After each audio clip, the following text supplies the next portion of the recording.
மக்களே, மார்னிங் பிரேக்ஃபாஸ்ட்க்கு என்னடா செய்யலான்ட்டு யோசிச்சு ஃப்ரிட்ஜை ஓப்பன் பண்ணி பார்த்ததுல லெஃப்ட் ஓவர் பன்னீர் இருந்தது, ஏற்கனவே செஞ்சதில் கொஞ்சம். ஸோ அந்த பன்னீர் வச்சு மசாலா சாண்ட்விச் மாதிரி பன்னீர் சாண்ட்விச் செய்யலான்ட்டு பன்னீரை குட்டி குட்டியாக கட் பண்ணிவிட்டு அதில் நான் இஞ்சி பூண்டு பேஸ்ட்டோட மசாலாக்கு எனக்கு கைக்கு வந்த மசாலா எல்லாமே போட்டு அது கூட அந்த மசாலா ஒட்டுறதுக்கு நான் கொஞ்சமாக பார்த்திங்கன்னா அரிசி மாவு சேர்த்துட்டு அது கூடவே கொஞ்சமாக ஆனியனை நீட்டாக கட் பண்ணி அதையும் சேர்த்து நல்லா கலந்து எடுத்துட்டு ஒரு தவாவில் கொஞ்சமாக பட்டரோ இல்லை ஆயிலில் லைட்டாக போட்டுட்டு நல்லா ஃப்ரை பண்ணி எடுத்து அது தனியாக எடுத்து வச்சுக்கோங்க.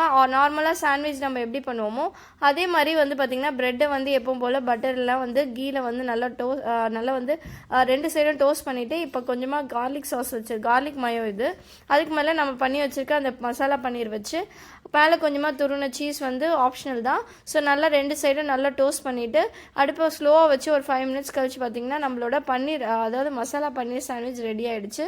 ஓப்பன் பண்ணி காட்டுறேன், நீங்களே பாருங்கள் எவ்வளோ சூப்பராக வந்திருக்குன்னுட்டு. பார்க்கும்போது உங்களுக்கே தெரியும் நம்மளோட மசாலா பன்னீரும் சீஸும் சூப்பராக மெல்ட் ஆகி எவ்வளோ சூப்பராக வந்திருக்குன்னு. டயட்டில் இருக்கவங்களும் கண்டிப்பாக சாப்பிடலாம். அதில் நீங்கள் சீஸும் மயோவும் இல்லாமல் செஞ்சு சாப்பிடுவாங்க, உங்களுக்கு வயிறு ரொம்ப ஃபில்லிங்காக இருக்கும். அதுக்கப்புறம் பார்த்திங்கன்னா மதியம் லஞ்சுக்கு ஒயிட் ரைஸ் சாம்பார் சிம்பிளாக முட்டை வச்சு சாப்பிட்டாச்சு. ஏன்னு பார்த்தீங்கன்னா நாளைக்கு ஆர்டர் இருக்குது. இன்றைக்கி முடிஞ்ச அளவுக்கு சிம்பிளாக சாப்பிட்டுக்கிட்டு வேலையும் சீக்கிரமாக முடிச்சிடலான்ட்டு சிம்பிளாக லஞ்ச் முடிச்சுட்டு அதுக்கப்புறம் பார்த்திங்கன்னா பாப்பாங்களும் ஸ்கூல்லேருந்து கூட்டிகிட்டு வர கிளம்பியாச்சு.